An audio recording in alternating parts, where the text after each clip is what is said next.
Біз көтерген Әшсай маңындағы миллиардтардың темасынан кейін құзырлы органдар қимылдай бастағандай. Бөлегін түріп тау ішіндегі демалыс орындарын тексеруге кірісіпті. Біз де бардық, тексерісті көзімізбен көрдік. Заңды деп жүргендері заңсыз екен. Мойындап отыр ешқандай. Мен алдағы уақытта құжатқа сәйкес жұмыс жасайды. Өзінің тиесілі жері бар. Осыдан бірер күн бұрын рұқсатым бар, құжатым түгел деп сұхбат берген демалыс орнының иесі бүгін буынып түйініп көшейін деп жатыр екен. Демалыс орнын ашуға ешқандай рұқсаты жоқ екенін енді біліпті.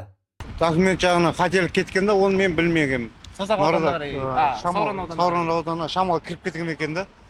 Ар жағында мен полный документін жекеменшікке шығып, нысанасы демалыс орнында бекітілген документтің бәрі заңды.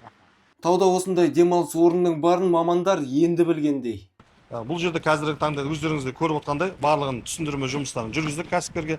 Өз жер кодексінің 92-ші бабына сәйкес аталған өз бетінше иелену фактілері бойынша бұндай жерлерге нысаналы мақсат өзгерместен ешқандай демалыс аймағын жүргізуге болмайтындығы жөнінде ескертілді. Елдің мұңын мінберден жеткізуі тиіс депутаттардан бұл мәселеге қатысты пікір сұрадық. Осы ауданнан сайланған депутат Баймахан Сүлейменов бұл демалыс орны Сауранға қарамайды деп бет бақтырмады.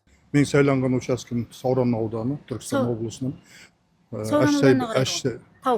Әшсай кентауға қарайды. Сонымен, мамандардың жүргізген тексерісінен кейін бір демалыс орны жұмысын тоқтатты. Ал қалған демалыс орындарының рұқсатын кім тексереді? Саят Барқұлы, Аружан Балғабайқызы, арнайы шындық ақпараттық порталынан.